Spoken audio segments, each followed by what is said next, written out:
آپ کی مسجد میں ایک آدمی نے پیشاب کیا، صحابہ دوڑے روکنے کے لیے، فرمایا اس کو چھوڑ دو، پیشاب پورا کرنے دو۔ اس نے پیشاب پورا کیا، حالانکہ مسجد میں ہے، آپ نے پیشاب رکوایا نہیں کہ پیشاب روکنے سے بند پڑ جائے گا اور اس کو تکلیف ہو جائے گی، فرمایا اسے پیشاب پورا کرنے دو۔ اس نے پیشاب پورا کیا اطمینان سے، اس کی بے اصولی کو، اس کی غلطی کو چھوٹا کیا، فرمایا آپ نے ایک ڈول یہاں پانی کا بہا دو، زمین پاک ہو جائے گی، ایک ڈول پانی کا بہا دو، زمین پاک ہو جائے گی۔ اس کے خلاف کوئی ہنگامہ، اس کے خلاف کوئی کارروائی، اس کو مارا نہیں، اس کو ڈانٹا نہیں۔ حضور اکرم صلی اللہ علیہ وسلم نے صحابہ کو روک دیا، فرمایا اسے پیشاب پورا کرنے دو، پھر ایک ڈول پانی کا وہاں بہا کر مسجد کو پاک کیا۔ اس کو بلا کے فرمایا کہ مسجدیں وہ پیشاب بخانے کے لیے نہیں، ذکر و عبادت اور ذکر و تلاوت کے لیے ہیں۔ وہ اپنی قوم میں گیا کہتا ہوا، خدا کی قسم نہ مجھے ڈانٹا، نہ مجھے مارا، نہ مجھے جھڑکا، بلکہ مجھے اپنے دین کا طریقہ بتلایا۔ میرے دوستو عزیزو، یہ دعوت اللہ، یہ اس کا جو اسلوب ہے، محمد صلی اللہ علیہ وسلم کی جو طریقہ تعلیم ہے، جب تک ہر کام کرنے والا اس مزاج پر نہیں آئے گا،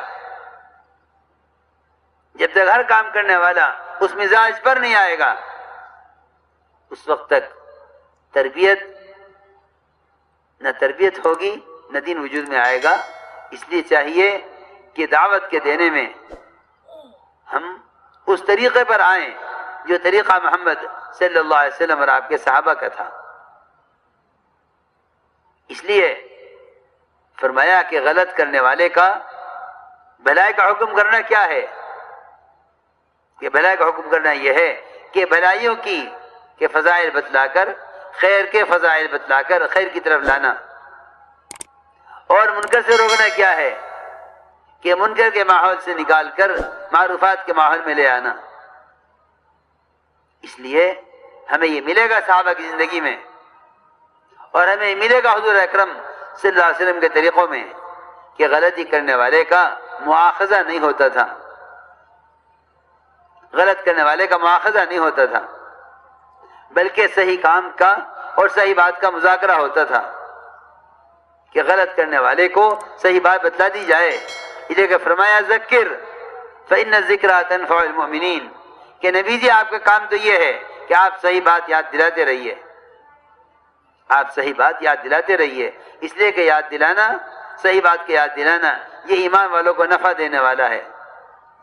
اس لیے کیونکہ خیر کے کاموں کا مذاکرہ ہے، غلط کرنے والے کا مواخذہ نہیں ہے۔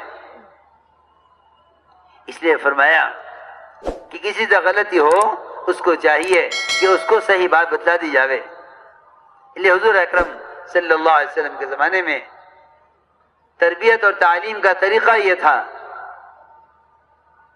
کہ غلط کرنے والے کو صحیح بات بتلائی جاتی تھی، غلط کرنے والے کو صحیح بات بتلائی جاتی تھی۔ جیسے میں نے عرض کیا کہ آپ کی مسجد میں پیشاب کرنے والے کو حضور اکرم صلی اللہ علیہ وسلم ملا کر اس کو دین کی تعلیم دی، آپ کو اسلوب تعلیم ہے۔ ایک صاحب نے آ کر عرض کیا کہ یا رسول اللہ مجھے زنا کی اجازت دے دیجئے۔ سخت سوال ہے اور کتنا نامناسب سوال ہے۔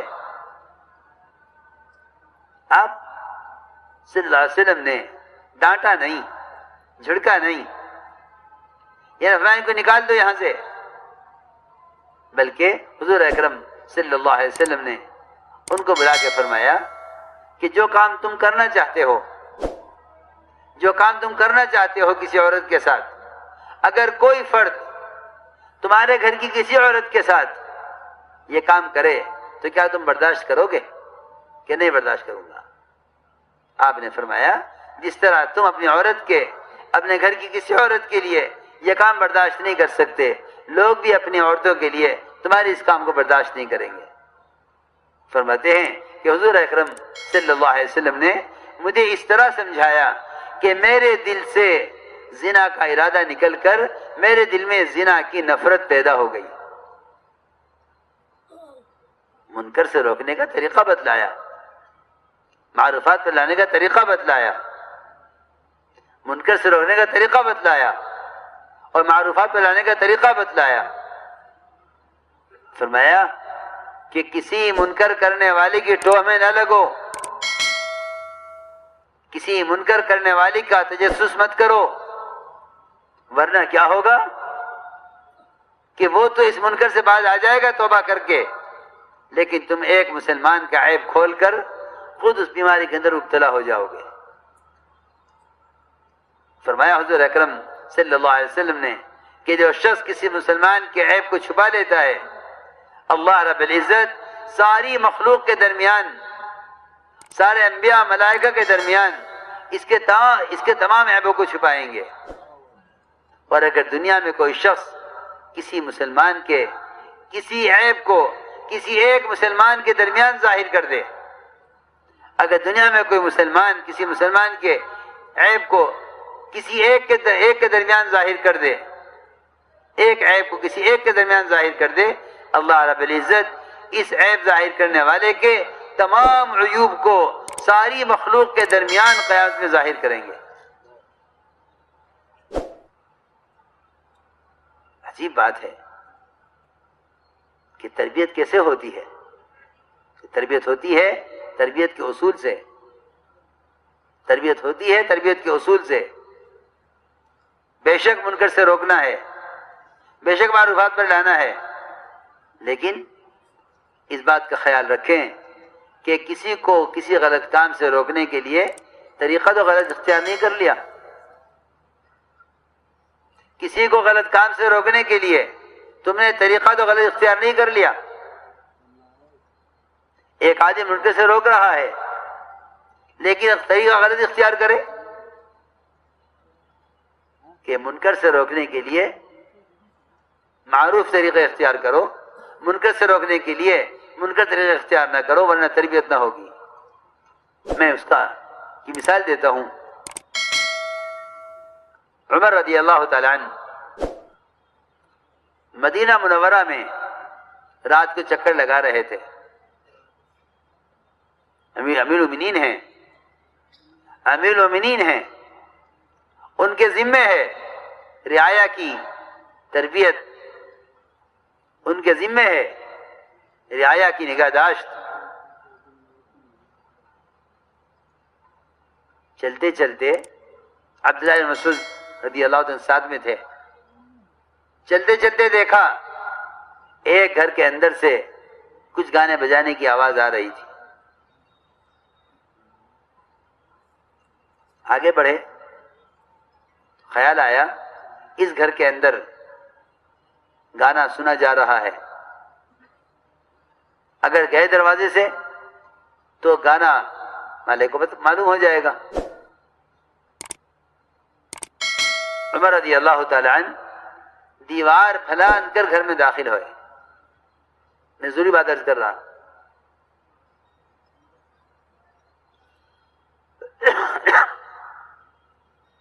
اس کام کا مزاج یہ ہے کہ ساتھیوں کی کمزوری مت تلاش کرو۔ ہمارے ایسا فرماتے تھے کہ یہ کام خوبیوں کا لین دین ہے، یہ دیکھو کس میں کیا خوبی ہے، یہ مت دیکھو کس میں کیا خرابی ہے، یہ کام خوبیوں کا لین دین ہے۔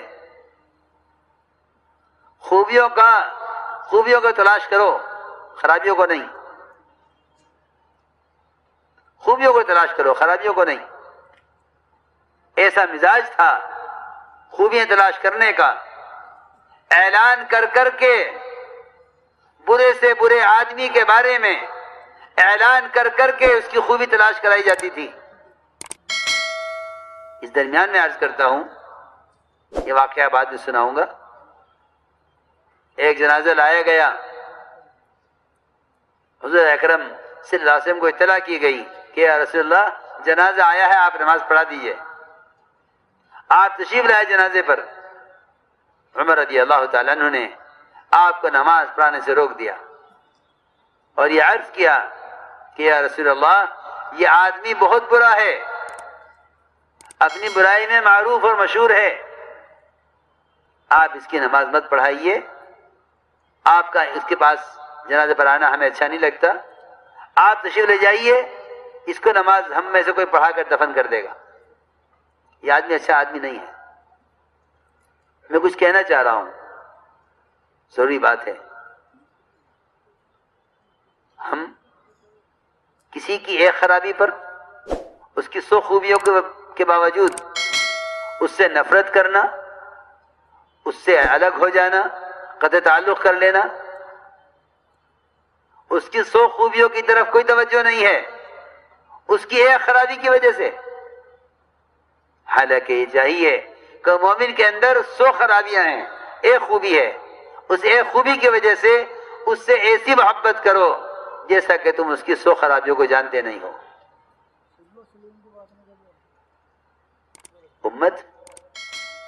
امت بنے گی مزاج نبوت سے، امت بنے گی نبوت کے مزاج سے، میرے آپ کے مزاج سے امت نہیں بنے گی، امت بنے گی اپنے آپ کو مزاج نبوت کا پابند بنانے سے۔ میں عرض کر رہا تھا کہ حضرت عمر رضی اللہ تعالیٰ عنہ نے حضور اکرم صلی اللہ علیہ وسلم کو نماز پڑھانے سے روک دیا، آپ آگے بڑھے، آپ نے صحابہ میں اعلان کیا جس کے بارے میں یہ کہا جا رہا ہے کہ یہ آدمی اچھا آدمی نہیں ہے، آپ اس کے بارے میں اعلان کر رہے صحابہ میں کہ بتاؤ کوئی بھی ہو تم میں سے کسی شخص نے اس مرنے والے کو کوئی بھی نیک عمل کرتے ہوئے دیکھا ہے؟ ایک صحابی نے عرض کیا ہم نے اس کے اندر اور کوئی خیر نہیں دیکھی۔